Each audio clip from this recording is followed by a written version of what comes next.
Com muita alegria, nós estamos iniciando mais um estudo do Apocalipse. Hoje, sábado, dia 24 de março de 2017, vamos estar trabalhando com um tema bem significativo. Eu falei o quê? 17. Falei 2017? Bom, vamos voltar no tempo? 24 de março de 2018. Muito obrigado pela correção. Então nós vamos hoje, com muita alegria, abraçar os nossos web amigos que acompanham a transmissão através da Rede Amigo Espírita, da Rádio Brasil Espírita de Maceió, os amigos da FIAC que estão nos seus lares.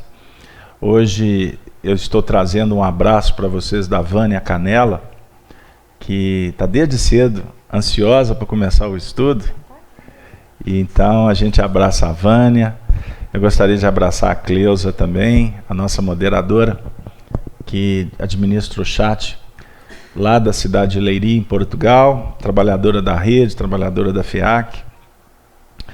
Abraçar a todos que estão semanalmente conosco, acompanhando as transmissões da terça, com Evolução em Vida, as cartas de Paulo às quartas, o Livro dos Espíritos quinta-feira, e esse trabalho bendito que estamos caminhando aí para o estudo número 100, hein? Que marco. Então a gente abraça todos esses amigos que estão no chat, que endereçam perguntas. Eu gostaria de ressaltar que nem sempre a gente consegue atender as demandas do chat. Então, Denise, deixa registrado, por favor, para que as pessoas possam, quando a gente não conseguir atender as questões, que elas possam enviar um e-mail para FIAC Minas, FIAC com 2 E, fiacminas@gmail.com, assunto Apocalipse. Aí no texto, no corpo de texto, coloquem as perguntas. Quando for Livro dos Espíritos, assunto Livro dos Espíritos, para a gente poder dar conta de selecionar, porque a carga de e-mail que chega para nós é muito intensa. Inclusive, eu aproveito para falar para os amigos do Livro dos Espíritos que acompanharam a transmissão na quinta-feira, que ontem eu tive a alegria de ler todo o chat, todas as manifestações, viu, Denise? Muito obrigado, que eu estava muito inspirado. E a gente viu as ponderações, participações extremamente inteligentes, pessoal muito eufórico. É muito prazeroso a gente poder fomentar essa relação que se estabelece na internet, porque é uma extensão da família Kardec com esse foco dos estudos que nós realizamos nessa casa que nos acolhe com tanto carinho, a Casa de Kardec, a Casa da Madame Kardec. Então sejam todos bem-vindos. Vamos iniciar o nosso trabalho sem delongas. Eu estou muito ansioso, viu, Júlio? Porque esse capítulo 6º promete. E o número 6 já vai falar para nós de muitas coisas interessantes. Eu vou ler os primeiros versículos do capítulo 6º do Apocalipse de João. Primeiro versículo. E havendo o cordeiro aberto um dos selos, olhei. E ouvi um dos 4 animais que dizia, como em uma voz de trombeta: vem e vê. E olhei, e eis um cavalo branco, e o que estava assentado sobre ele tinha um arco, e foi-lhe dado uma coroa, e saiu vitorioso, e para vencer. E havendo aberto o segundo selo, ouvi o segundo animal, dizendo: vem e vê.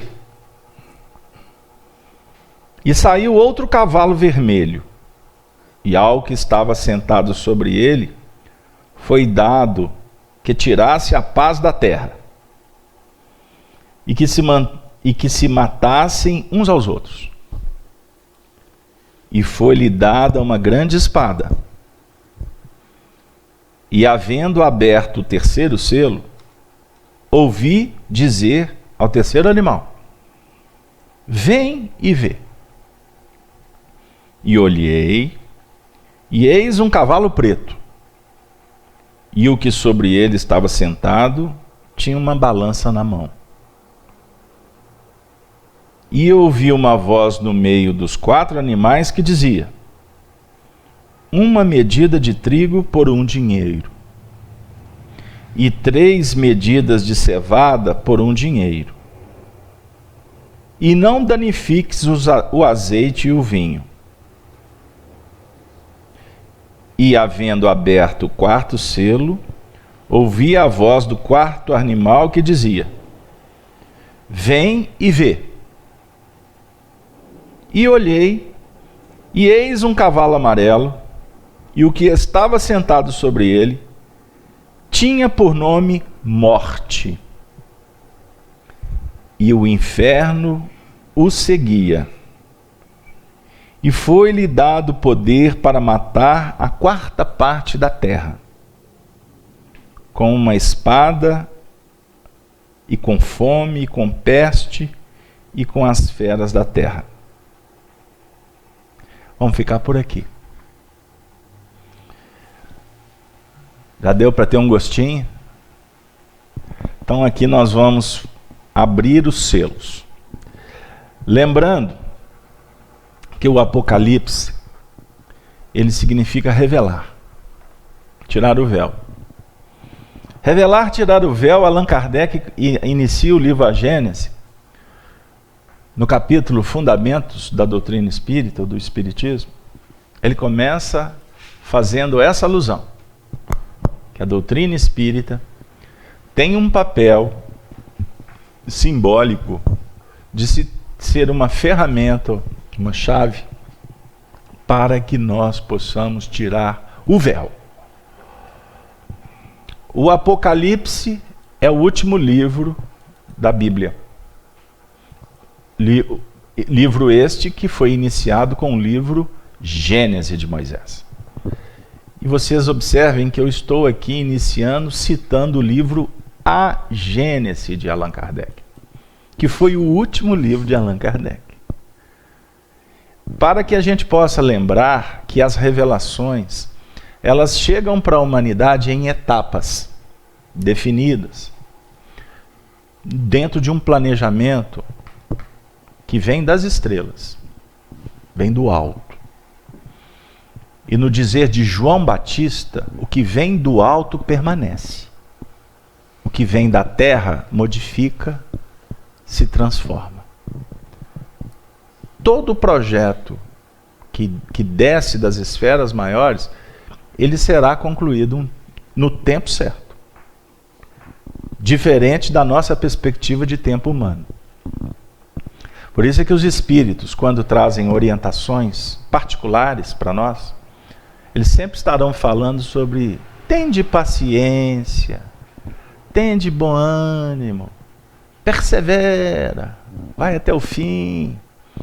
Porque eles estão observando a nossa caminhada como um observador que está no cume, no alto de uma montanha. Quem está na planície não consegue ver acima da sua capacidade perceptiva. Mas quem está no alto vê com abrangência o que está depois das curvas. Não é? Você está numa estrada, tem uma curva, você não sabe o que tem do outro lado. Quem está lá no alto vê.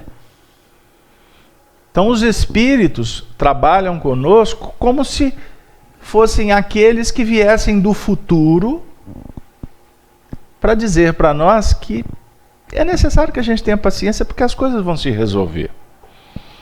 Eu estava assistindo um filme na Netflix em que as pessoas, que o indivíduo viaja no tempo. Então o indivíduo viajou para o século XVIII, lá no meio da guerra entre Inglaterra e Escócia, aquela coisa toda. E a pessoa que foi para lá veio do século XX. E já sabia um monte de coisas da ciência, da medicina. Chegou lá, começou a atuar com a visão, com a experiência, com o conhecimento de alguém do século XX. O pessoal falou assim, é bruxo, manda para a fogueira. E além de tudo, ainda cura, quer dizer, mexe com alquimia. Então o indivíduo estava chegando lá, trazendo tecnologia do futuro. Então os espíritos, quando chegam para nós, é como se eles representassem nós que podemos viajar no tempo e vamos lidar com um mecanismo operacional muito acanhado, sem perspectiva. Por que eu estou dizendo isso? Porque a espiritualidade nos faz recordar da nossa destinação espiritual. Porque a doutrina espírita, Allan Kardec esclarece que todos nós temos na nossa intimidade o germe da perfeição. E à medida em que vamos trabalhando esse germe da perfeição, que tem aspectos de justiça, amor, ciência, numa alusão de Paulo de Tarso sobre a importância de gravitar em torno dessa unidade divina, está dentro da gente. Então, quando nós operamos com harmonia, com justiça, com amor, nós estaremos refletindo o pensamento divino. É como se nós estivéssemos colocando em prática o que nos está sendo revelado como uma dica de um bom caminho a ser percorrido. Aí você vai ter paz. Então, se você for lá no jardim, como eu estava te mostrando, as rosas da Meimei, do Chico, que estão ali, elas estão gravitando em torno da unidade divina na perspectiva de evolução delas. Então, quando ela desponta um botão ali, ela está feliz, se sentindo realizada. Da mesma forma como que nós, quando operamos nestas bases, e a realização nos deixa eufóricos, felizes, porque nós conseguimos. Então, para o religioso gravitar em torno da unidade divina, é ficar aqui com o olho pregado em Bíblia, o espírita decorando o livro dos espíritos, né? Enamorado com um monte de coisas aí de fora. Agora eu vou para a mediúnica, porque na mediúnica eu vou exercer mediunidade. Vou ter contato com os espíritos. Agora eu vou ficar assim com o Emmanuel. Isso é periferia. Isso é prática ortodoxa. Porém, hoje chama espírita. Ontem foi protestante, foi católico, foi budista. No meio espírita está assim. O indivíduo está lá com a veste de espírita, mas a árvore produz espiritualismo. Eu estava vendo você conversar aqui sobre a importância de estudar Kardec. Tem muita gente que não consegue compreender Kardec e já está estudando um monte de coisa por aí, e o que é fundamental, o que ele se comprometeu, ele reencarnou para ser espírita, ele deixa de lado. Ele tá cometendo o quê? Um desvio. Então nós tivemos uma primeira revelação que veio com Moisés, lá atrás. Moisés foi o legislador. Mas antes de Moisés, veio para a terra um espírito que veio nos mostrar, falar sobre a unidade divina que eu acabei me referindo aqui, como a rosa, como o animal, ou como a mãe, ou como nós, que estamos agindo, gravitando em torno de um ideal, de uma proposta. Foi Abraão. Eu tenho batido nessa tecla aqui sobre a inspiração de Caibá Schutel, porque foi Caibá Schutel que lançou isso. Quando ele fala que Abraão que verdadeiramente trouxe a primeira revelação, que ele veio falar de Deus. Moisés, na verdade, foi o legislador que interpretou o pensamento de Abraão. Depois de Moisés vieram os profetas, seu Cedino. Cada profeta, qual que é o papel do profeta? Revelar, tirar mais um pouco do véu e chamar a atenção para que nós não nos desviemos. Todos os profetas do Antigo Testamento foram sacrificados porque eles levantaram a voz falando para os judeus que eles estavam conspurcando a lei. Foram mortos. Jesus disse para os fariseus: os profetas foram mortos. Vossos pais Tendes por paz o diabo. João Até definir, isso está lá em João. 8,44. Tendes por pai o diabo. O que ele estava falando? Que nós temos a irradiação do amor de Deus que nos proporciona o caminho do bem, mas nós elegemos uma outra paternidade, que é a do ego. Do ego. A arrogância, o orgulho. E aí a gente desvia. Você quer uma manifestação boa para expressar a questão do ego? O ego diz assim, ou melhor, a sua essência espiritual diz assim: faça o bem. Aí você sai para o mundo para fazer o bem. Aí você vai encontrar uma contraposição, que é o diabo. O diabo é o opositor. Qual é o diabo? Para o espírita ortodoxo é espírito inferior que fala assim, não vai fazer a tarefa. Isso é o espírita tradicional aí. Nossa, é muita influência espiritual para mim não ir para o centro. Mas na verdade, a influência espiritual não está lá fora. Ela parte de dentro. É o ego. Sabe como que o ego se manifesta? Por exemplo, você está indo para fazer a tarefa. Aí o ego está assim, tá vendo tanto que você está ficando bom? Você está indo, aí eu falo assim, não, eu preciso da tarefa. Aí o ego fala assim, vai lá para você ajudar os sofredores. Esse é o ego. O indivíduo é expositor, ele sai para falar do evangelho. Aí o ego fala assim, você é o mais maravilhoso expositor que tem no movimento espírita. Esse é o ego. Você quer ver uma outra manifestação do ego? Eu estou dando um passe na menina aqui. Né? Aí o ego diz assim, pois é, ela está tomando passe porque ela é pecadora. E você que é o bom. Esse é o ego. Você está no ambiente, você está indo para semear. Aí o ego está dizendo assim, presta atenção no tanto que esse ambiente está complicado. O ego está insuflando. O ego está te projetando como se você fosse um ser especial no universo. Isso é o ego, isso é a vaidade.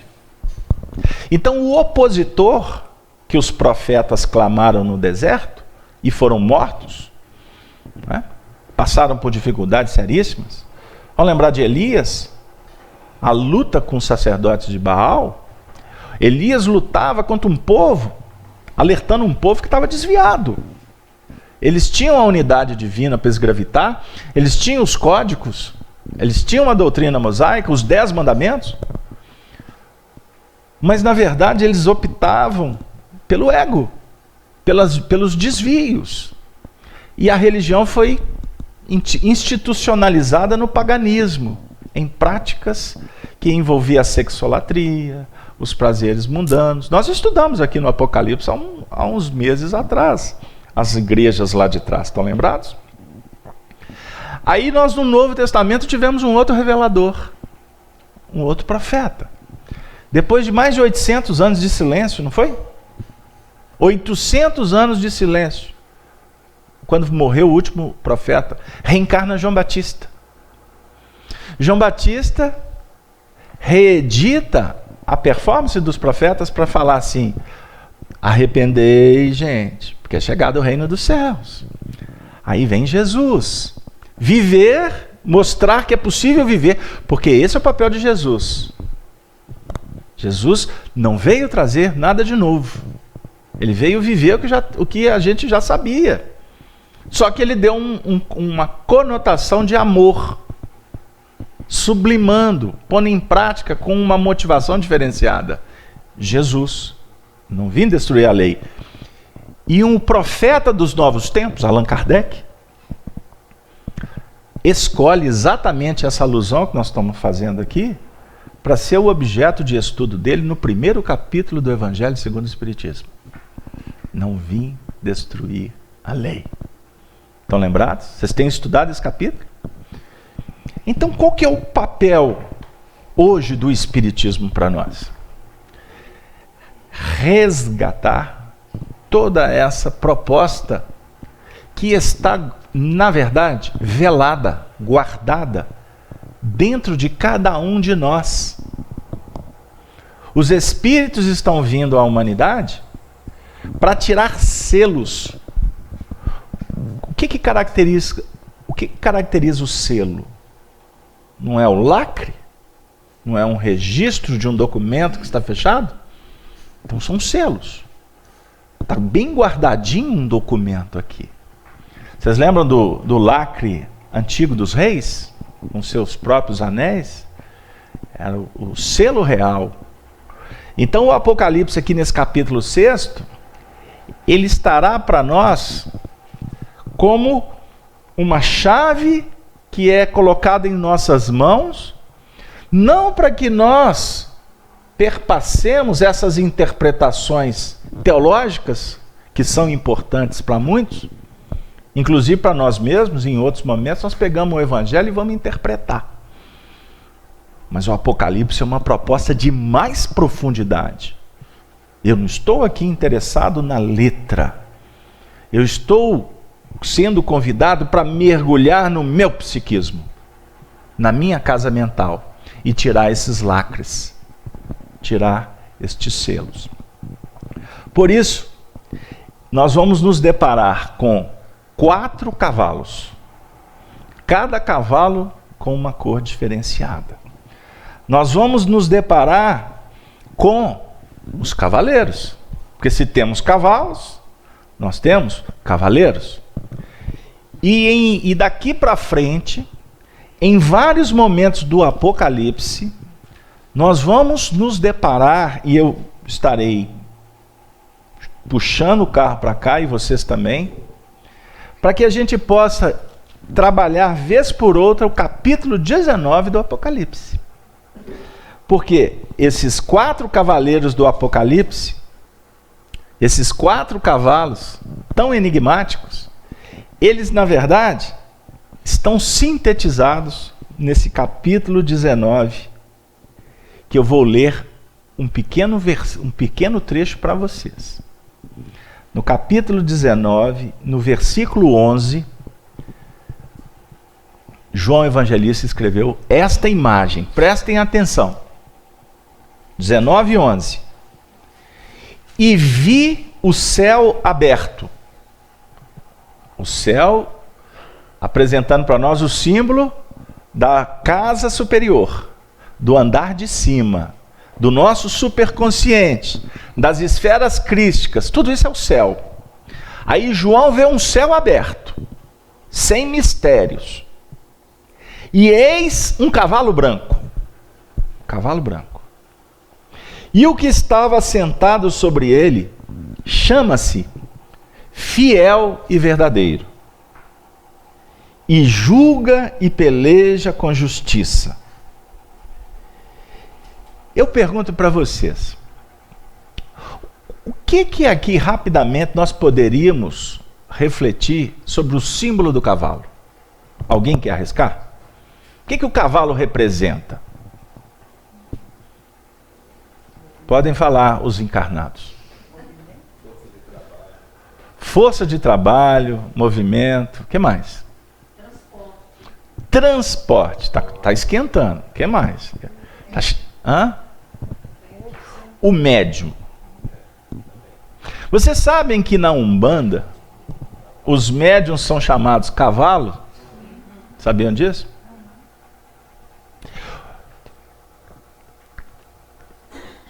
Como é que era o... Artigo do anuário. Artigo sobre isso aí. Como que era o nome do codificador da doutrina espírita, nome esse de batismo?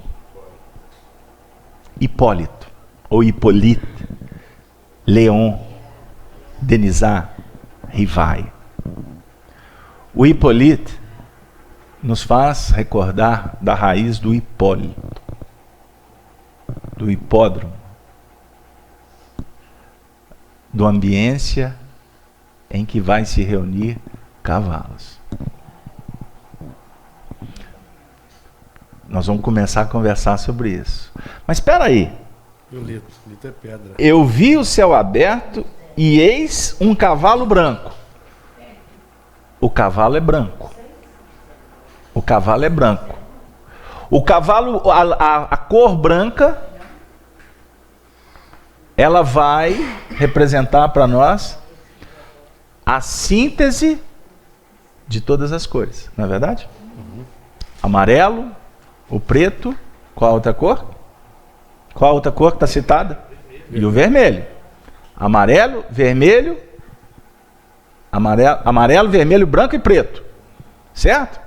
Aqui nós estamos trabalhando a síntese destas cores. Então por isso nós demos um salto. Fomos lá para o capítulo 19. Agora o interessante é o seguinte, que o cavalo branco carregava ou transportava um cavaleiro que se chama fiel e verdadeiro.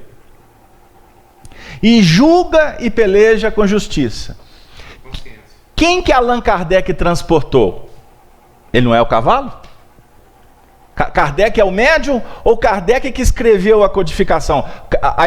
Tudo que está na codificação é fruto da produção de Allan Kardec. O que ele foi?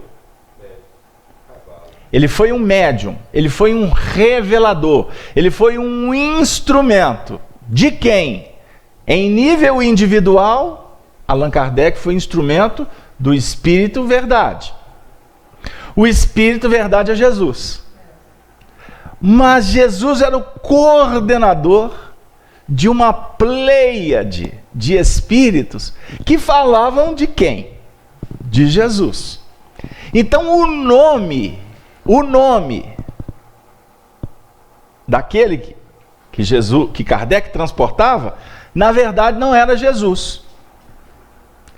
Na verdade, o nome é fidelidade e verdadeiro. Essência da vida. A fidelidade que é a base da fé. O comprometimento. A conexão perfeita com as linhas vibracionais do pensamento divino. Que vai caracterizar a verdade. Porque a verdade, ela não é... Muitas vezes a gente pensa que a verdade ela é pronunciada, ela é divulgada pela palavra. A verdade aqui, ela está sendo consubstanciada nesse texto pela vivência. Então esse texto vai falar para nós sobre a proposta que esse cavalo branco representa. Ou seja, transportar, trazer para a terra o que há de ser o grande futuro de todos nós. Agora, observem bem a sequência. E os seus olhos eram como chama de fogo. Os olhos. Mas espera aí, você não está dizendo que na verdade não é uma pessoalização, não é uma personificação? Então se é uma proposta, por que tem olhos? Os olhos não refletem ou não são o espelho da alma? Os olhos não são utilizados para ver, para assimilar, para decodificar. Agora é interessante porque além de ver, os olhos vendo, os olhos irradiam. E aqui os olhos irradiam o quê?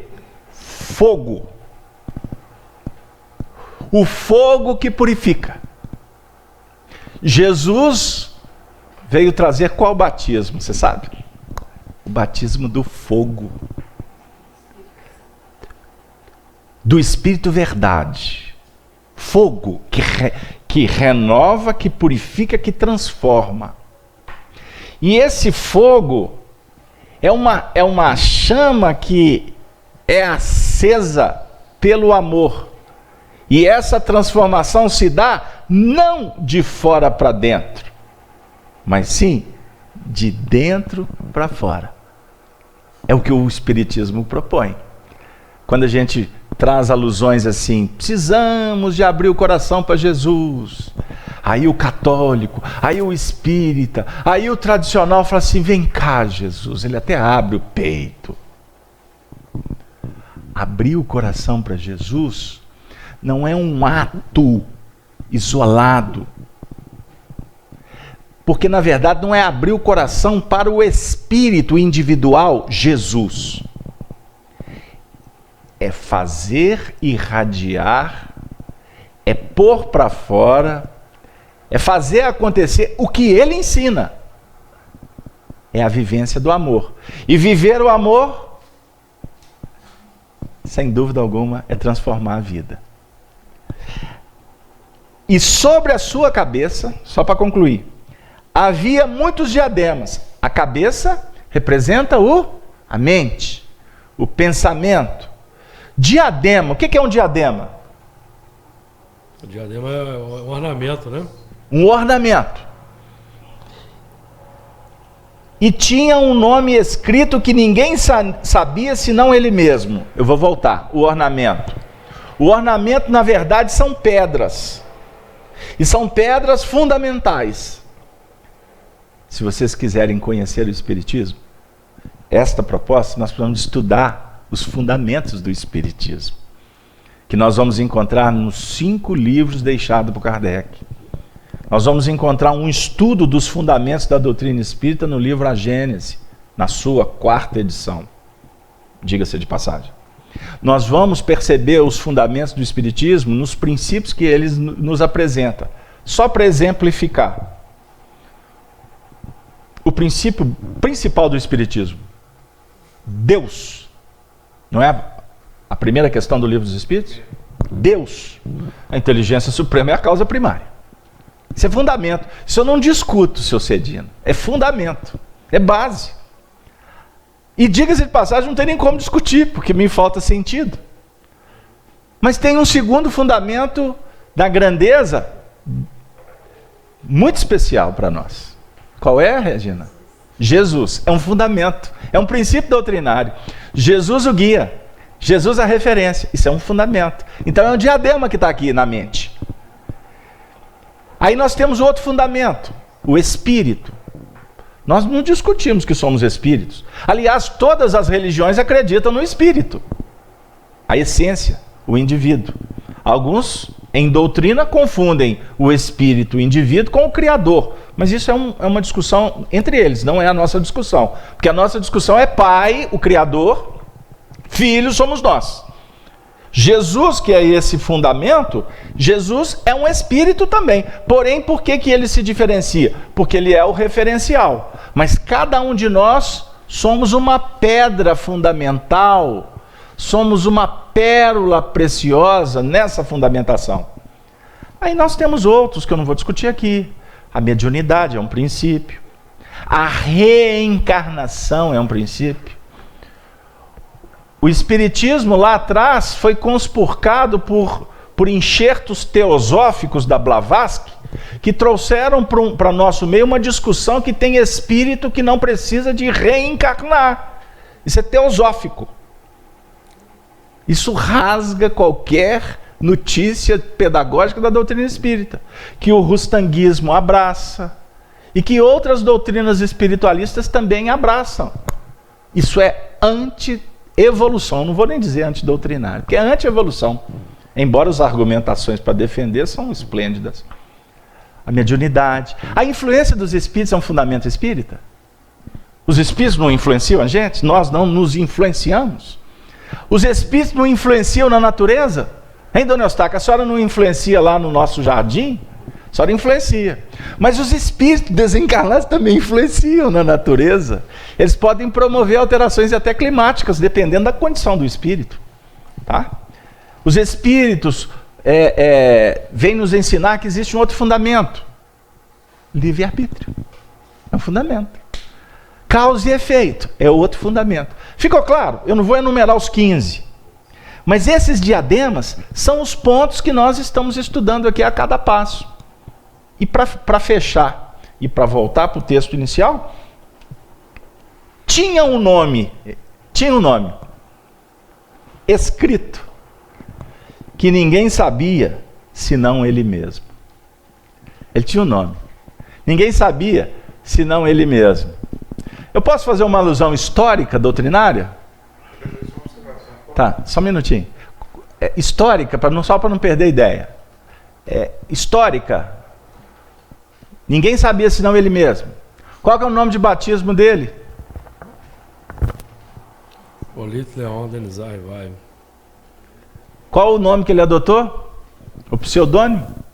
Allan Kardec. Isso é só um aspecto. Para não dizer que Kardec tinha mais informações do que a gente imagina, que ele não podia colocar para nós.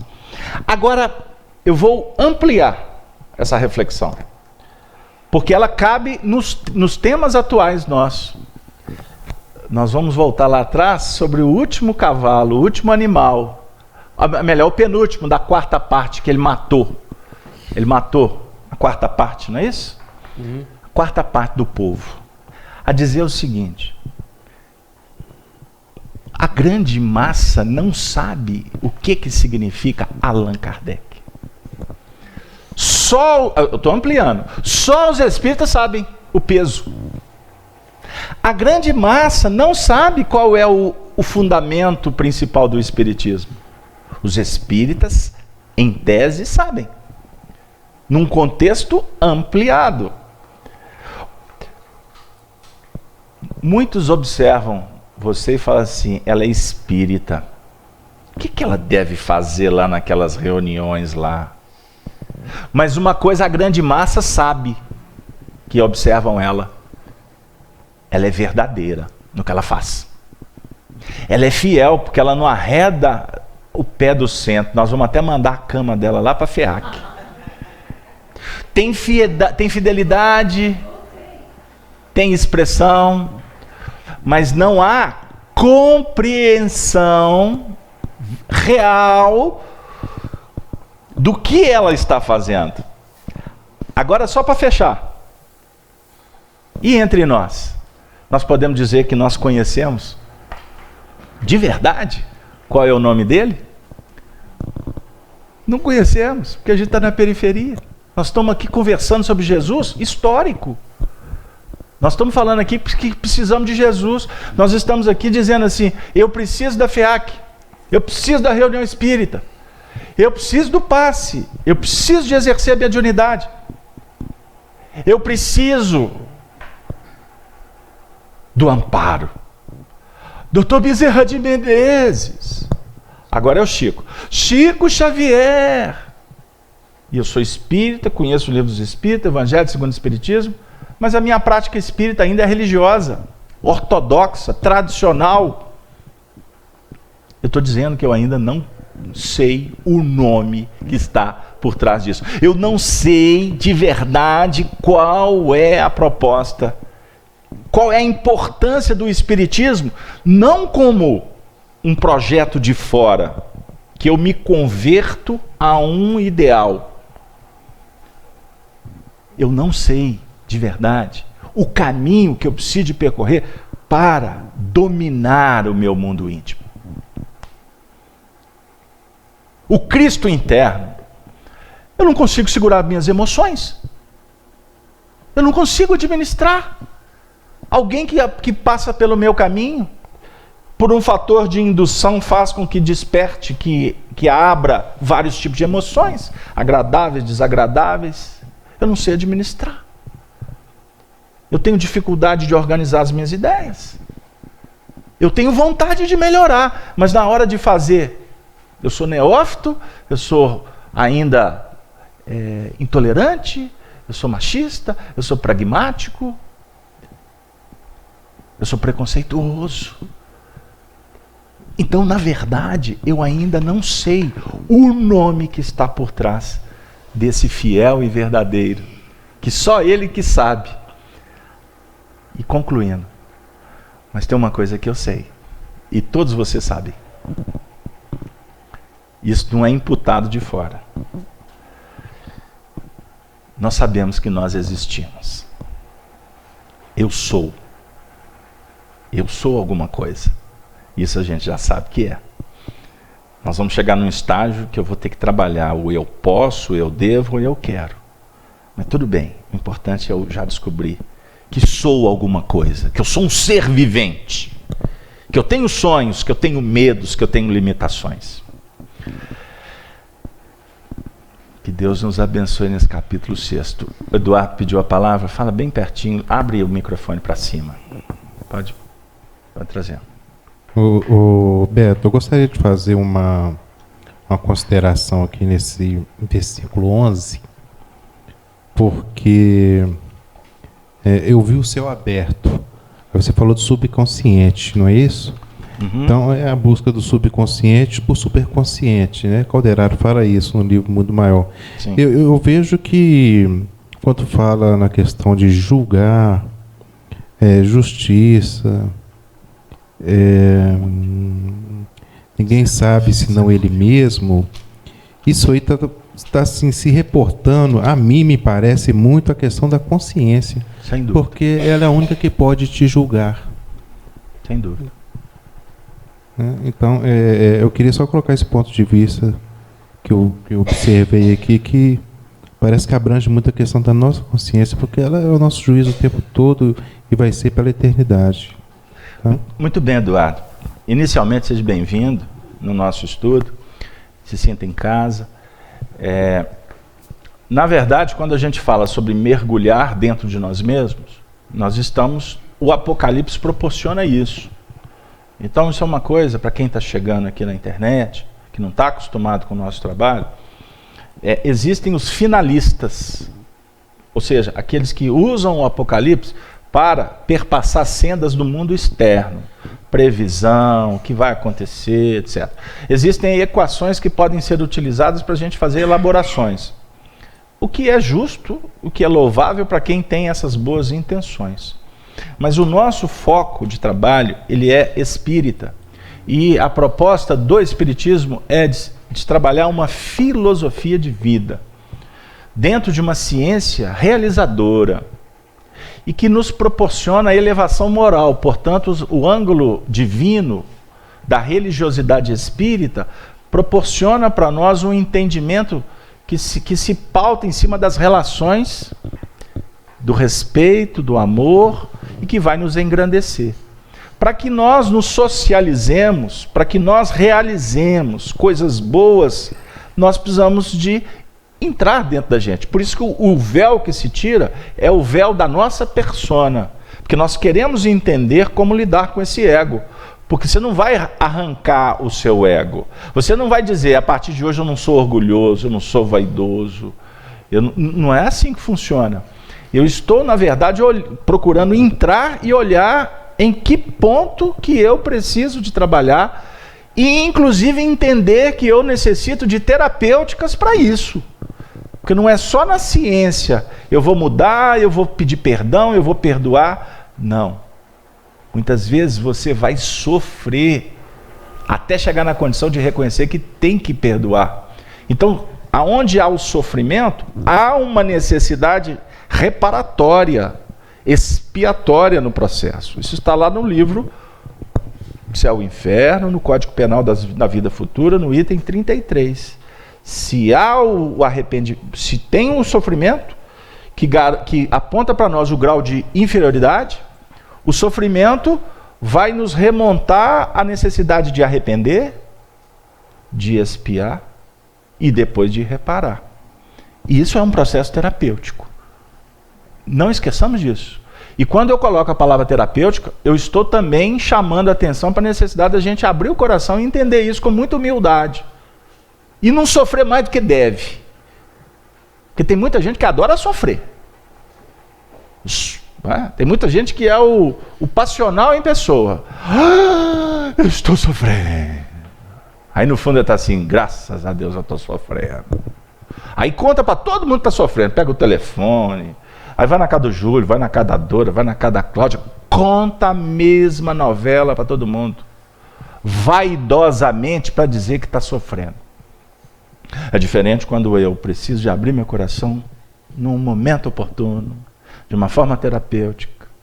E, acima de tudo, associando a terapêutica com o trabalho ocupacional. Sai da cadeira, tira o parafuso, solta o cinto de segurança e vai pôr a mão na pá, na charrua, vai capinar, vai bater martelo, vai fazer comida, vai dar carinho, vai para o hospital, vai ler um livro, vai operar. Operando em faixas superiores, o Cristo se revela. Queridos amigos, o primeiro versículo da abertura dos primeiros selos. Eu vou pedir para o Júlio fazer a leitura do primeiro versículo, só um pouquinho para dar tempo do nosso companheiro colocar na tela. Você vai fazer a leitura agora do primeiro versículo, com todas essas considerações do Espiritismo. Ah, só um detalhe, o capítulo 19, que eu citei aqui do Apocalipse, será que ele me fala também do século XIX? Foi no século XIX que Hippolyte Léon Denisard Rivaio reencarnou, exatamente no dia 3 de outubro de 1804.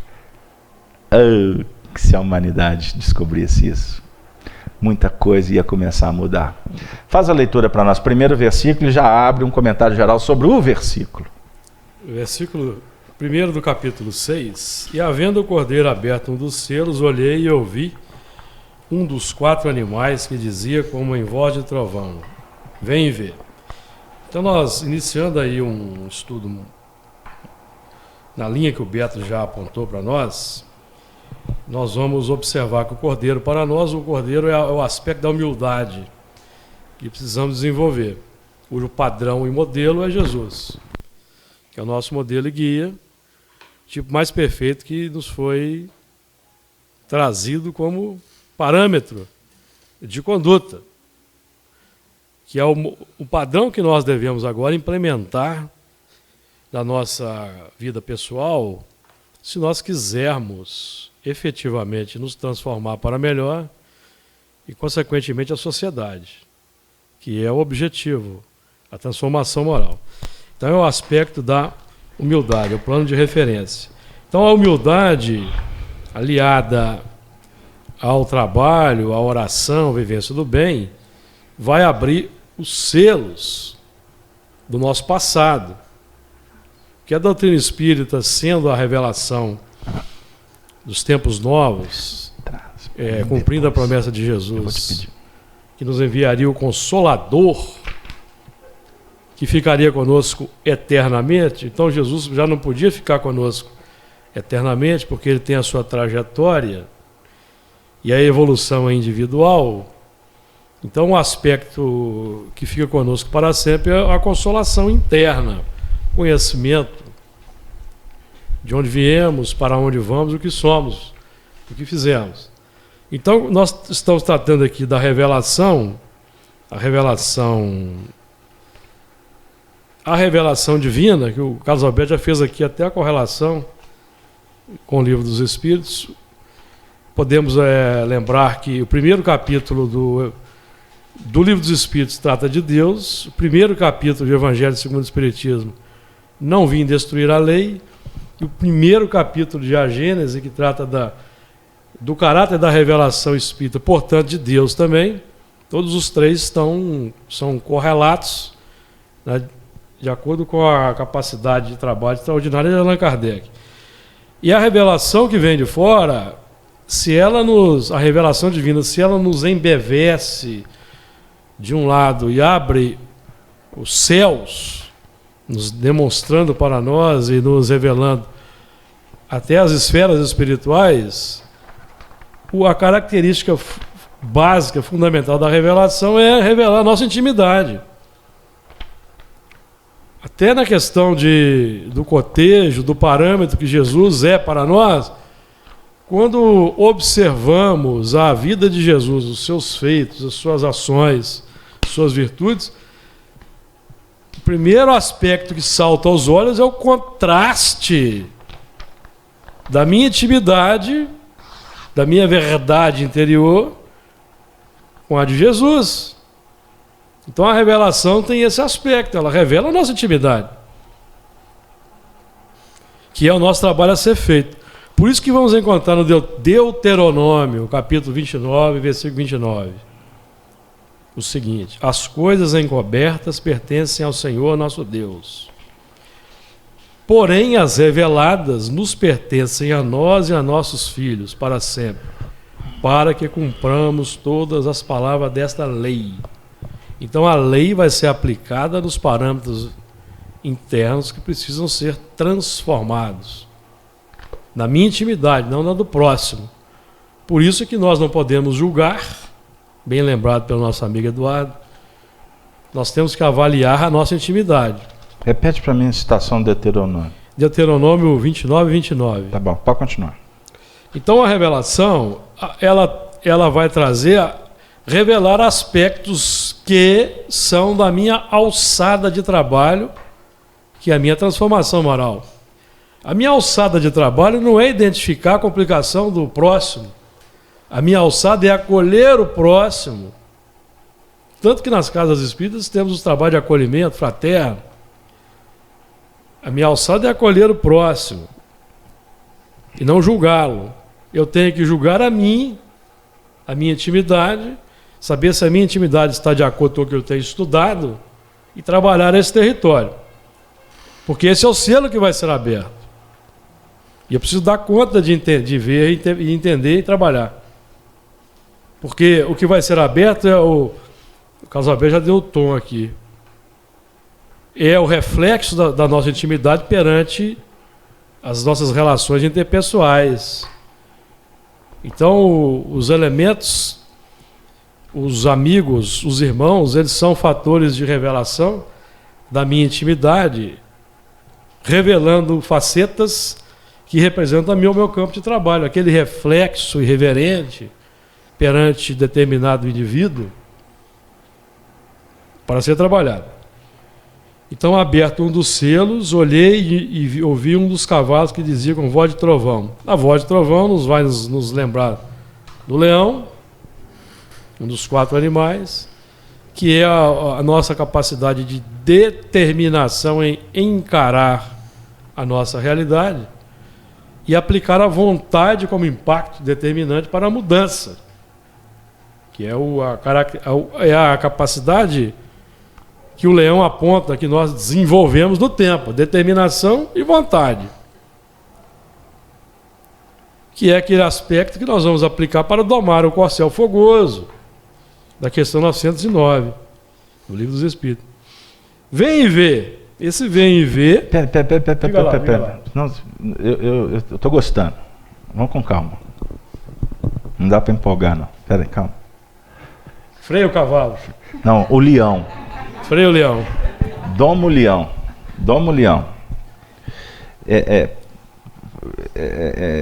Tem muitas coisas aqui que podem ser exploradas, e o tempo permite. Vou pegar do final para trás. Então você está falando do leão, que na verdade é a expressão do trovão aqui do versículo, né?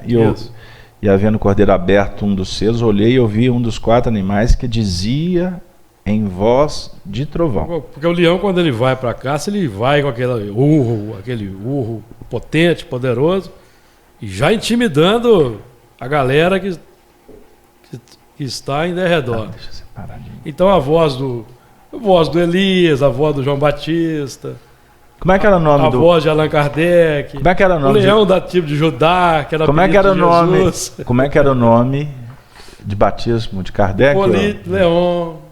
Então é o cavalo. Vamos destrinchar o Hipólito, o cavalo de pedra. A palavra é sua. Lito, referência a rocha, pedra. Não é o Arnaldo Rocha, viu, gente? Hipólito, embora ele esteja no ambiente aí, sem dúvida, fazendo qualquer coisa. O Hipólito, cavalo. O Lito, rocha. É isso, lembrando do nosso caro amigo Arnaldo Rocha, que também lá no passado teve uma força. Ele disse assim: não estou atrapalhando, já estou fazendo coisa boa.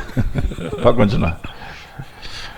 Ele perde a amizade, mas não perde a piada. Não pode, nem do plano espiritual ele não perde a piada. Então continua. Então a rocha, o leão e o cavalo. E o cavalo. Para a gente refletir. Então é uma voz de trovão. O trovão, vamos lembrar. O trovão geralmente antecede o raio. Que é a nuance iluminativa. Tá, calma. Sim.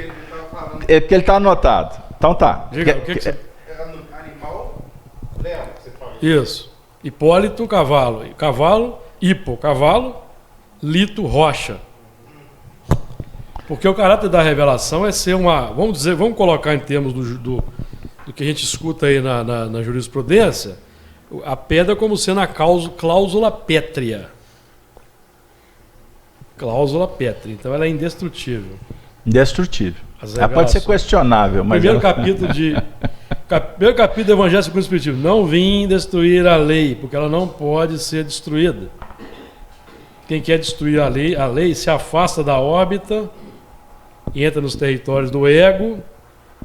O ego leva para aquelas nuances da competição. Aí eu vou trazer o Leles. Lembra do texto que eu falei para você ler do Leles? Fazendo uma interpretação? Exatamente. Ele até trabalha muito em nível do jurídico. Exato. Ele vai trabalhar exatamente que o ego questiona a cláusula pétrea. Questiona. O ego. Então você tem lá a regra.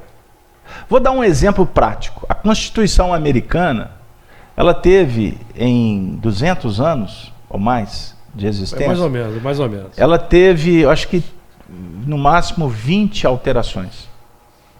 A Constituição americana, 20 alterações. A brasileira de 1988 já teve mais de 200. É isso? 200 alterações da Constituição. PECs, são as PECs. Porque o que acontece? É a necessidade de adaptar. Vamos pensar. Adaptar, né, Beto? A necessidade é a sofisticação para atender os seus próprios anseios. Então, é o que nós aqui no Brasil chamamos do jeitinho brasileiro. Né? Por isso é que tem impunidade. Não é? Exato. A impunidade tem muito a ver com essa necessidade de driblar. Qual que é o papel? O papel jurídico, não é? Do juiz ou do advogado? É trabalhar dentro de argumentações, mas elas circulando todas em cima da cláusula que está definida. Aí vem aquela pergunta, mas as leis humanas, elas existem para serem modificadas.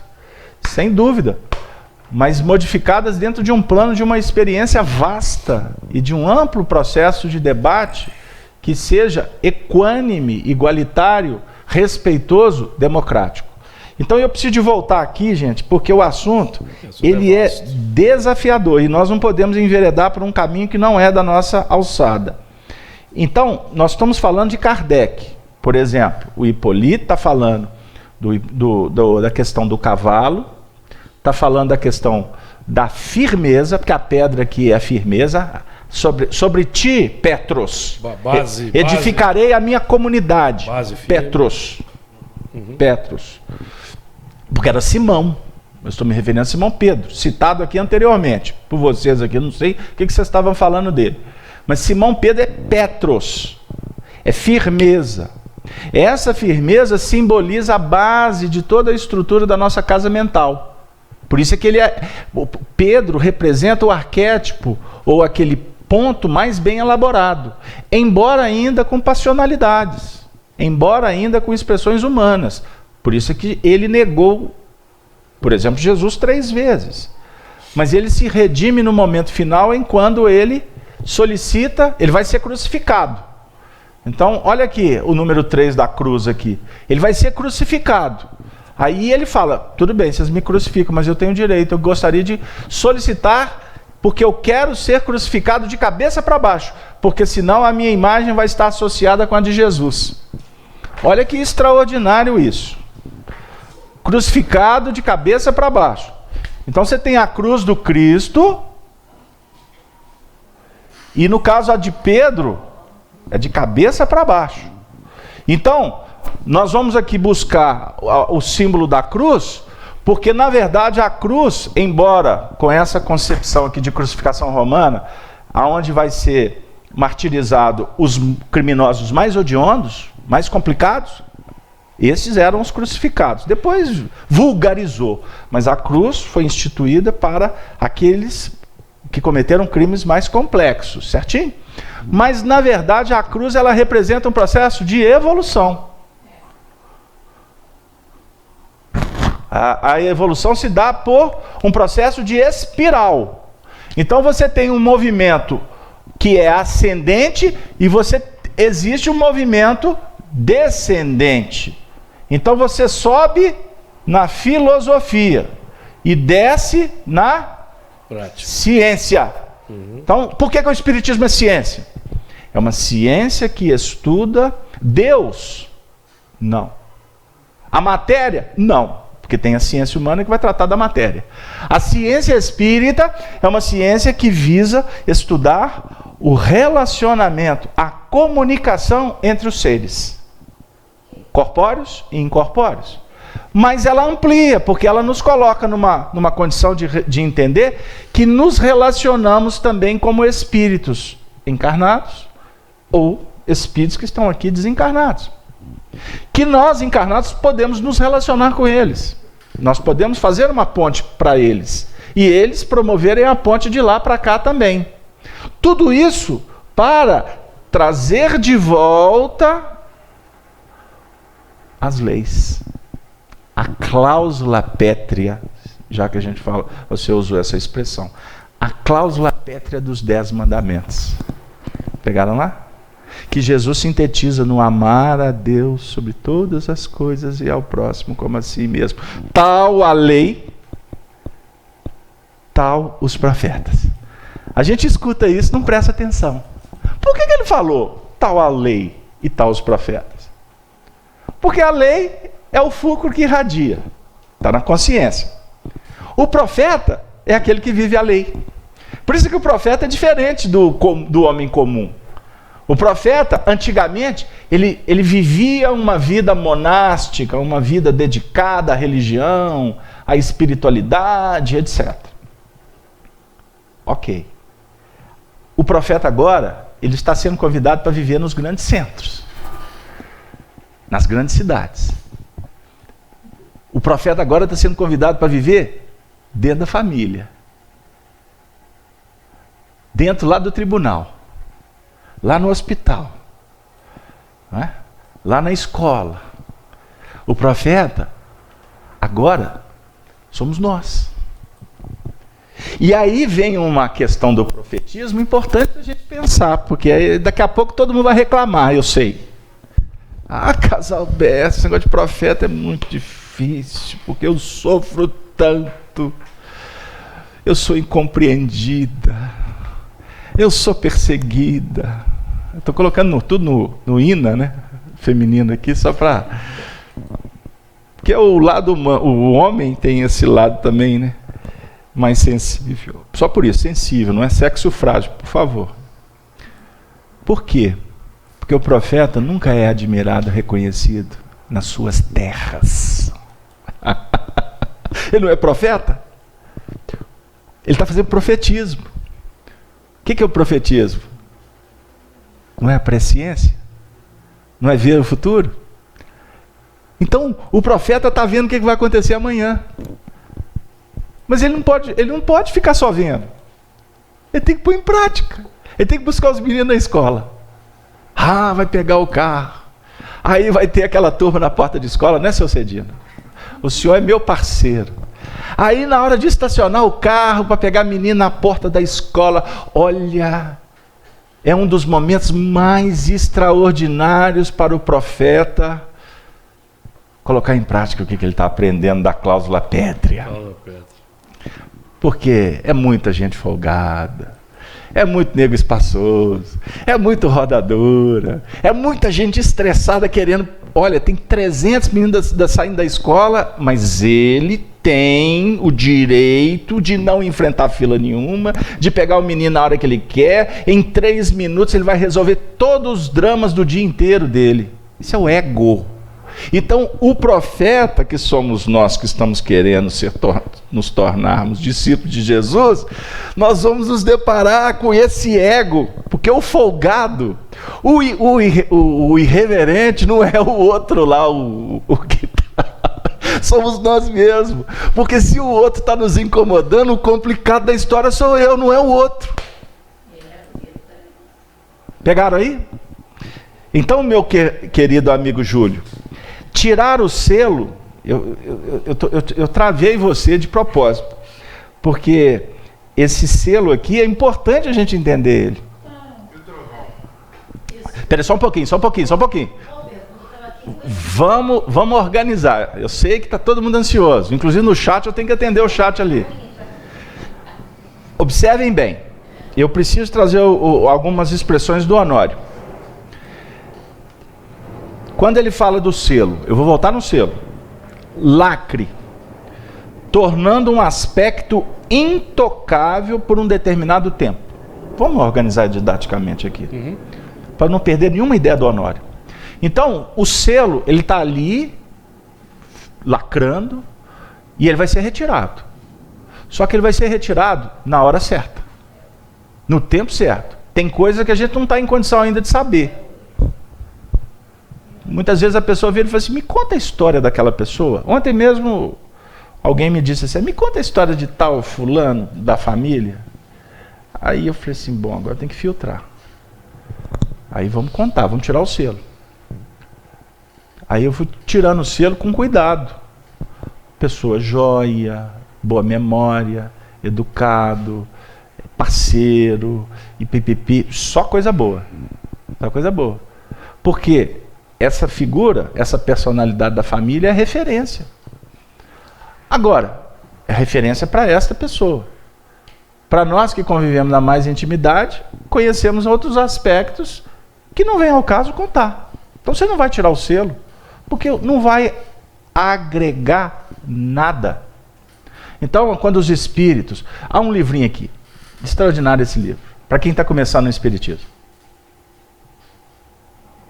Lembra do Honório falando da agenda cristã? É.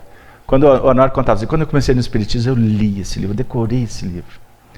Aí eu fui estudando, eu fui entendendo que esse livro aqui é para quem está começando. Porque esse livro aqui está falando o que fazer. O Emmanuel não diz o que fazer, o André Luiz fala. Qual que está a diferença? Isso é quem, olha, para vocês verem como é que o assunto é complexo. Então você tem o público que precisa de saber ou ouvir o que ele tem que fazer. Hoje você não faz isso, você não faz aquilo, você faz aquilo, você faz aquilo outro. Isso é para quem está começando. Para quem já está começando a ter uma visão mais ampla de doutrina espírita, os espíritos não falam o que você tem que fazer. Isso é conclusão sua. Porque se eles falarem o que você tem que fazer, eles estão tirando de você a oportunidade de você escolher. E desconfia desse espírito também, né? E desconfia. E desconfia de espírito que fala o que tem que fazer. Então, o selo eu estava falando sobre o falar bem. Muitas vezes, inadvertidamente, a gente está na casa espírita conversando sobre um assunto. Isso acontece muito aqui, né, Júlio? O Júlio já me conhece. Tem determinados momentos eu falei assim, muda o assunto. Eu falo para o Júlio. Não falo para qualquer um aqui, vocês me conhecem. Estou falando do Júlio porque ele está do meu lado, ele que é o Cristo que está na cruz ali. Eu estou ali cabeça para baixo ali agora. Ali. Só que ele já sabe. Ele já sabe que nós precisamos de ajustar algumas coisas para não afundar. Nós temos que aprofundar e não afundar. Então eu estou conversando aqui sobre um assunto. Aí na hora que a vibração começa a baixar, ela vai baixar quando você começar a falar de problema, de treva. Quando você começar a esmiuçar. Esse selo não é para ser retirado por você. Não seja instrumento para isso. Porque se você começar a escafundar... como é que chama? Sei lá. Escarafunchar. Meu Deus, estou lembrando meus tempos do interior. Escarafunchar demais, você está dizendo para a vida para que as pessoas também comecem a escarafunchar os seus defeitos, as suas atitudes. Cuidado. Então o Honório diz, rapidinho, a retirada não pode ser de fora da hora. Os selos se abrem para quem está preparado ou se dispôs a conhecer as revelações que têm chegado de modo abrangente. Representam elementos que bloqueiam, impedem o acesso amplo do conhecimento. Temos os mandamentos coercitivos para romper os selos. Os interesses egoístas são muralhas que bloqueiam a chegada da luz. É necessário dosagem na revelação da informação de acordo com a capacidade do ouvinte. Ficou claro isso? Então quem está chegando na casa espírita, eu não vou levar para a reunião mediúnica. Não posso. Não sei se a pessoa está em condição de assistir determinadas questões que acontecem. Por isso que uma reunião mediúnica ela não é pública. O centro espírita que adota o sistema de reunião mediúnica pública, ele precisa de estudar melhor a codificação, os ensinamentos de Kardec. Não é, Dora? Você imaginou? Costuma virar espetáculo para médium, circense. Quem está assistindo pode ver cenas desagradáveis, porque reunião mediúnica não é para ficar batendo papo com o espírito, não. Reunião mediúnica é uma tarefa séria e terapêutica. Para cuidar da gente, e cuidando da gente, a gente também cuida dos outros, que são os espíritos. Porque tem gente também que o ego fala assim, lá vai ele para a reunião. Hoje eu vou ajudar. Tem gente que fala assim conosco. Ô Carlos Alberto, eu vim aqui hoje só para ajudar. Eu falei assim, Deus seja louvado. O indivíduo que fala para mim que veio para a tarefa para ajudar, lascou. Desconfia, né? Esse aí já lascou. E tem uns que candidatam, olha, conta comigo. E quando fala conta comigo, aí que eu vou ficar com o pé atrás mesmo. Porque esses é o que fala que conta, mas conta é 0 mais 0 mais 0 mais 0 dá 0. Então vamos tomar cuidado. E aí tem uma outra condição aqui que eu perdi. Sobre os selos, não. Agora foi sobre o trovão. Ela perguntou sobre o trovão. Fala do trovão para ela aqui, para me achar o texto do Honório aqui. O trovão é aquela voz forte. Então é a nossa determinação em partir para a ação.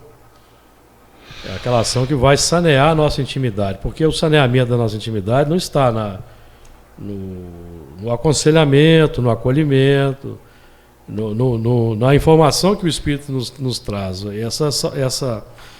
A solução está na ação positiva, propositiva de novas coisas. Então vamos pensar no trovão, lembrando do som. Som, trombeta. O trovão, ele é o anúncio. O anúncio que vai haver uma descarga. Aí, em sequência, você vem as expressões do raio. Primeiro o trovão, depois o raio. Então, o trovão é um anúncio que visa nos despertar. São sinais. Sinais. O tempo fecha, os animais já se recolhem, porque eles se sentem inseguros. Seja pelo vento, seja pela chuva, seja pelo barulho, pelo estrondo. Vamos colocar de uma forma bem geral. O trovão muitas vezes bate na nossa órbita para que a gente possa rever a gravitação nossa e reposicionar a nave. Vai cair uma descarga elétrica, você lá na sua casa, o que o senhor faz, senhor Cedino? O senhor não precisa me contar, mas eu aposto que o senhor vai lá, tira a tomada da geladeira, o plug da tomada, tira, não é assim? Que Belo Horizonte outro dia teve 200 raios. E tem gente lá assistindo televisão. Olha que bonitinho. Aí depois cai um raio e fala assim, eu sou azarado. Aí vai entrar na justiça contra a CEMIG, para a empresa elétrica, indenizar, transferindo o problema para o lado de lá. Não vou discutir código do consumidor, eu não estou discutindo regras, mas eu estou dizendo o seguinte, meu amigo, vai cair uma descarga elétrica ali na região que o Júlio mora, ele não vai sair com um carro. Porque se ele sair com um carro, ele tem que fazer o carro dele um bote inflável, porque ali o rio transborda.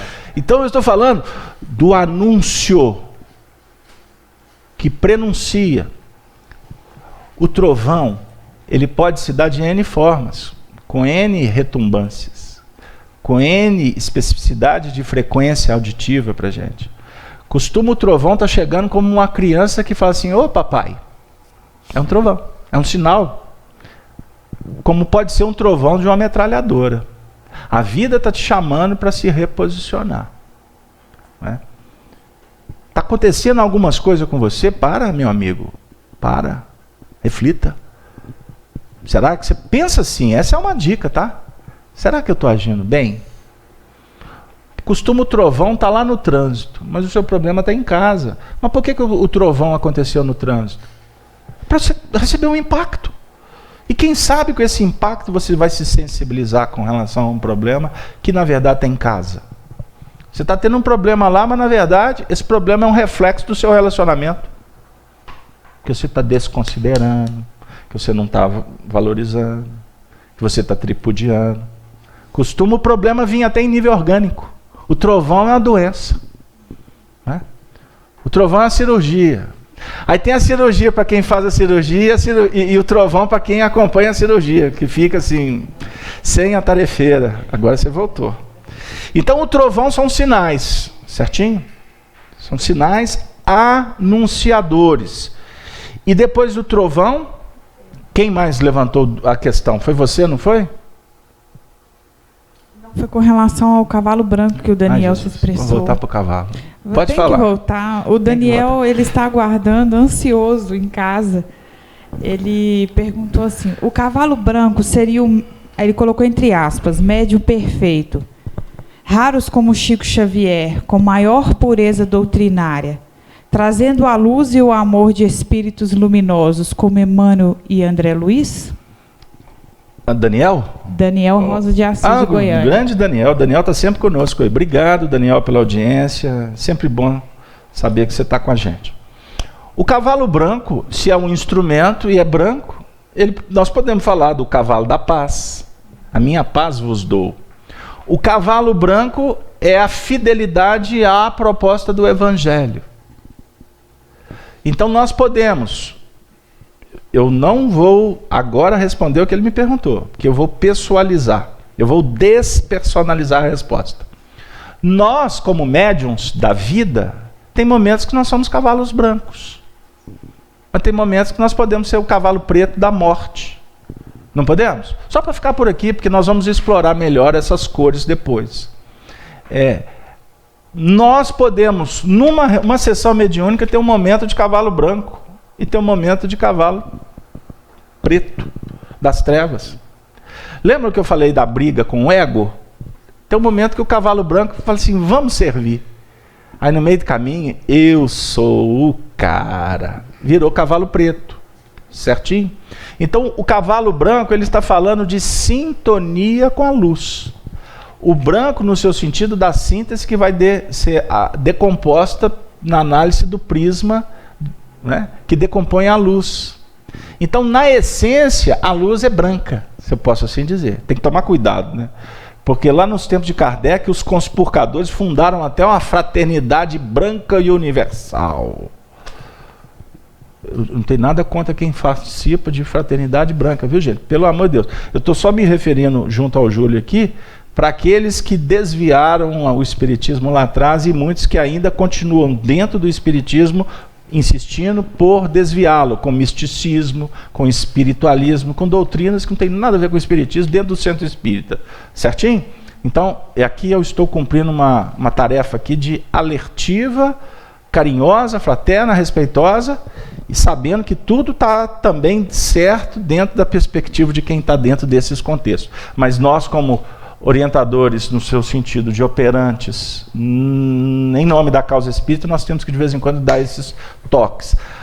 Agora, o Daniel toca o nosso coração. Agora vamos falar de uma maneira humana.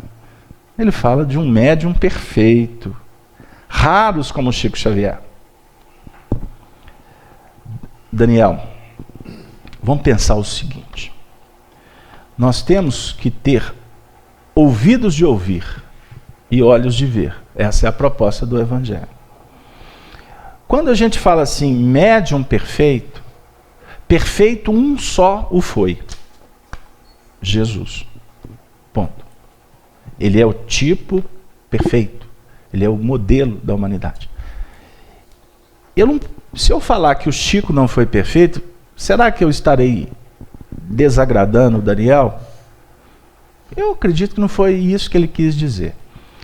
Ele foi muito carinhoso em falar que o Chico teve uma vida de luz.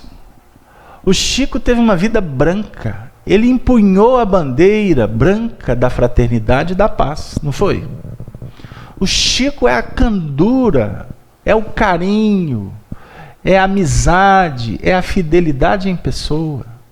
Então, nesses termos, ele, inclusive, pela fidelidade dele, ele foi, de uma certa forma, comprometido com a doutrina espírita, com a pureza doutrinária. Isso depende do ponto de vista. Porque se o Chico, por exemplo, se eu for entrar no mérito, só para elucidar, tá bom? Eu não quero criar polêmica. Como biógrafo do Chico, eu estudo o Chico, a vida dele, e todo dia eu aprendo mais um pouquinho. Mas eu não posso dizer que o Chico foi a pureza doutrinária. Não posso. Porque o Chico foi um médium com um compromisso universal. O Chico acolhia pessoas das mais variadas religiões, lá no grupo da prece, ou na comunhão, ou nos tempos de Pedro Leopoldo, primeiro no Luiz Gonzaga e depois no grupo Peimei. E muitas vezes o Chico, em nome da bondade que ele se fez representante, ele muitas vezes não se posicionou e acabou alimentando algumas práticas que não eram práticas espíritas ali em torno dele, o que não significa que ele concordasse, porque não acreditamos que não, pelo compromisso que ele tinha com a doutrina espírita. Mas em nome da boa convivência, do respeito àqueles que estavam do lado dele, por exemplo, no grupo da prece vendia-se, nos últimos tempos, fita, não o Senhor do Bonfim, mas fita Chico Xavier. As pessoas compravam como se fosse uma fita que trouxesse sorte. E uma série de outras questões que são comuns num ambiente comercial de outras religiões. E o Chico não levantava o dedo já nos últimos momentos, porque ele estava cansado, porque ele sofreu muitos problemas ao longo da trajetória que a gente não vem a público dizer. Mas se fosse, por exemplo, um espírito que tivesse uma outra dinâmica de trabalho, como Allan Kardec, por exemplo, vocês não tenham dúvida que nada daquilo seria vendido lá naquele espaço, porque Allan Kardec defendia a doutrina espírita com muita pujança, com muita firmeza. Então, Daniel, o Chico é a referência da mediunidade com Jesus. Isso é inegável. Qualquer pessoa que falar diferente vai estar demonstrando que tem uma visão realmente vedada.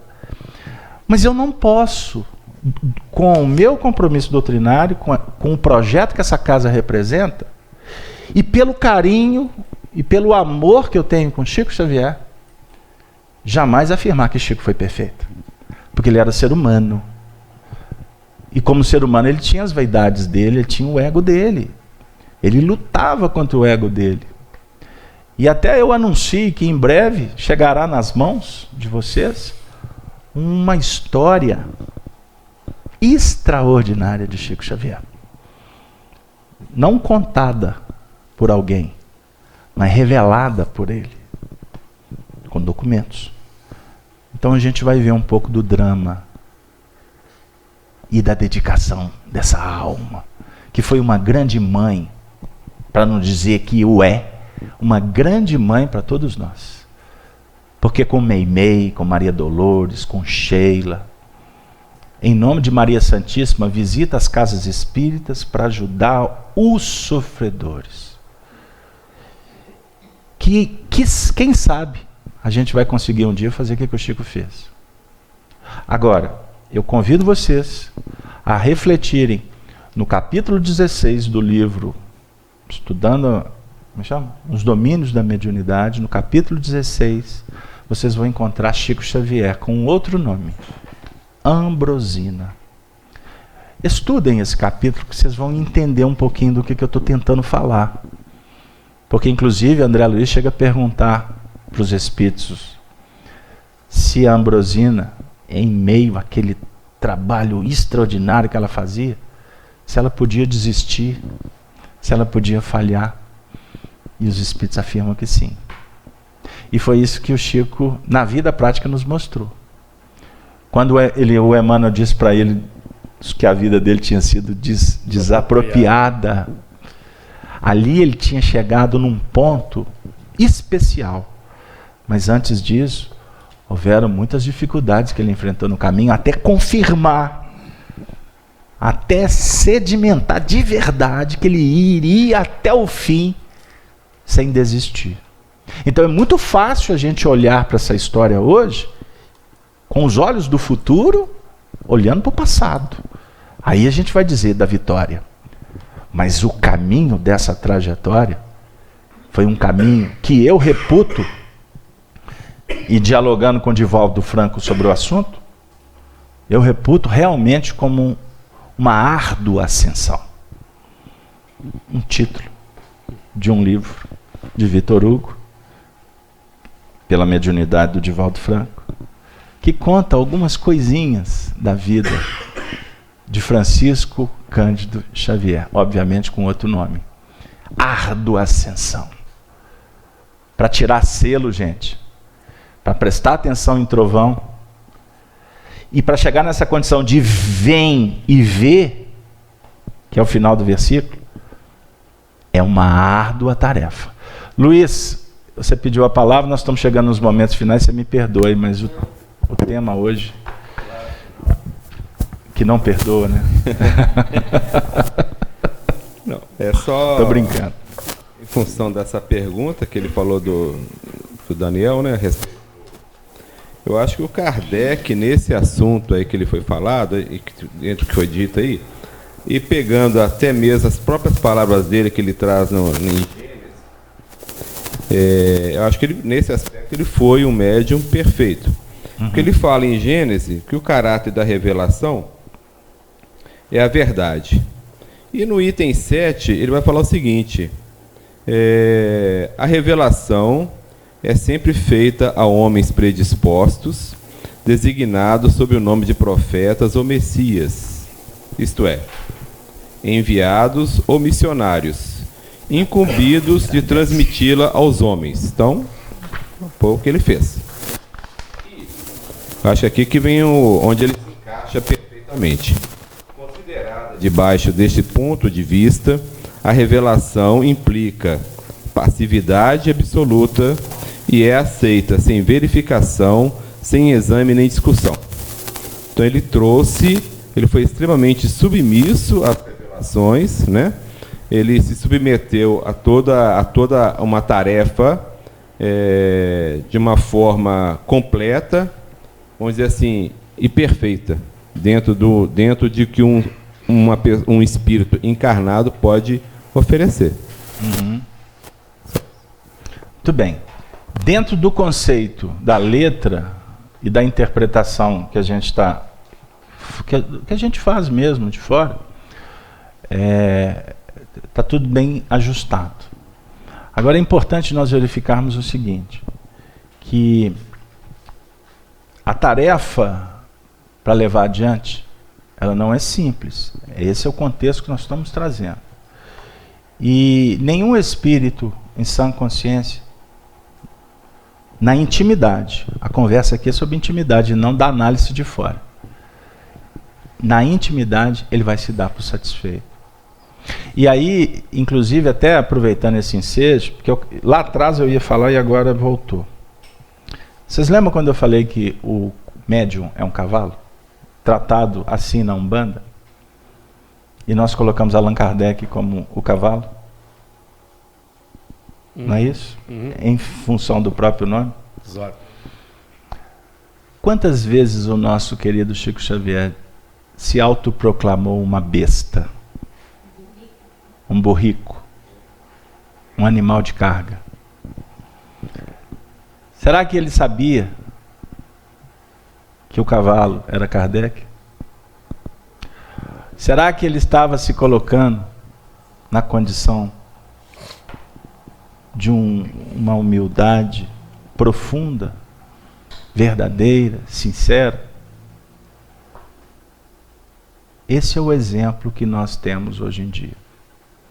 Eu me recordo também, certa feita, quando ele se proclama um burro, quando ele faz uma reverência ao que ele carregava nas costas.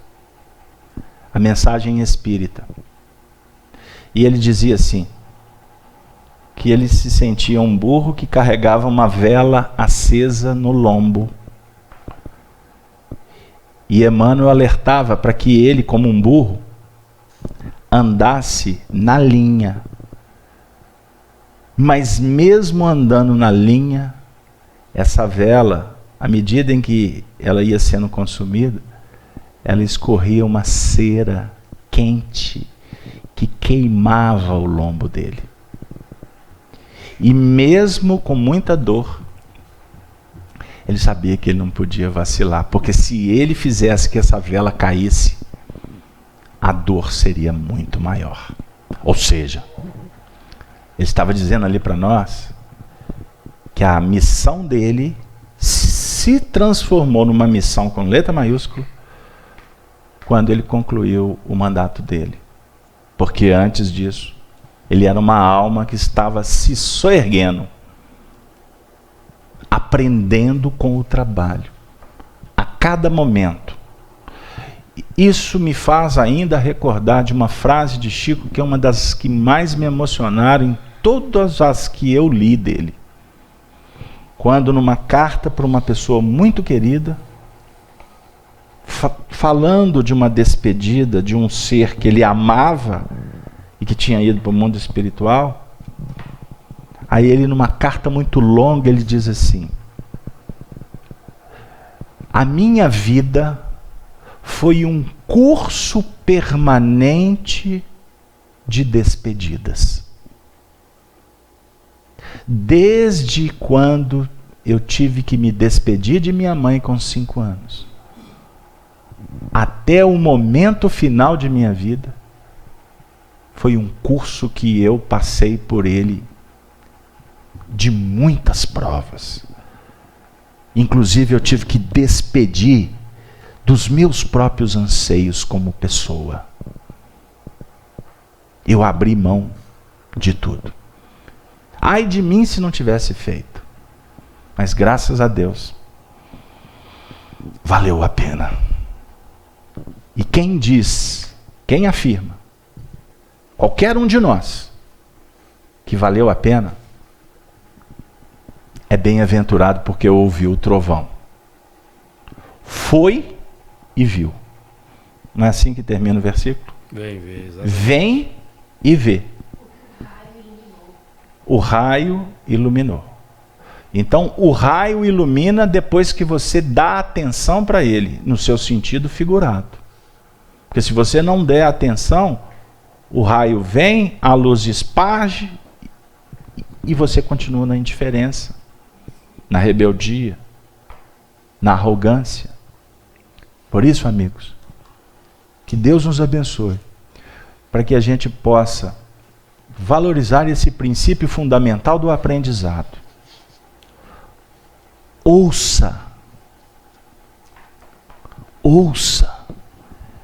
sem preconceito, sem armar, ouça como uma criança, porque é delas que é o reino dos céus. Se nós agirmos assim, estaremos sendo cavalos brancos. Ou quem sabe, filhote de burrico. Podemos encerrar, Júlio?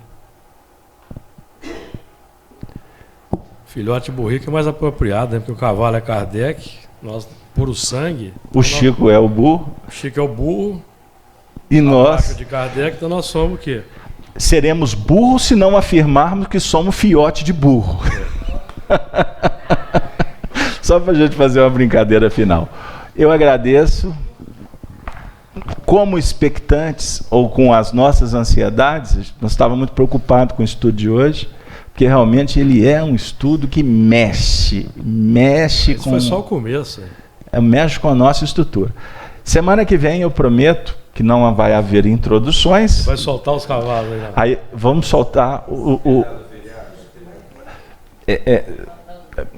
puxa vida. Eu ia deixar para resolver depois. Pergunta a vocês. Vocês vão viajar? Até porque também quer. Depois tem que falar sobre o trovão. Tá bom. Depois nós vamos reencarnar o Thor aqui e vamos falar do trovão. Semana que vem, para quem puder, porque nós poderemos, haverá o estudo de número 100 do livro Apocalipse. E o tema vai ter muito a ver, porque sábado que vem é o sábado da Páscoa. Então é uma data muito especial para a gente refletir sobre o próximo versículo. Combinado? Quem não puder vir, não se preocupem, sigam o caminho de vocês, porque a gente sabe que existem as demandas familiares, o descanso, a gente entende tudo isso, mas nós temos um compromisso espiritual que nós vamos cumprir. Que Deus nos abençoe. E eu gostaria hoje de pedir que nós estamos recebendo a visita de uma flor, e essa flor será intérprete da prece final por nós. A flor é a Dora. Passa para ela, para mim, liga ali. Ela é uma...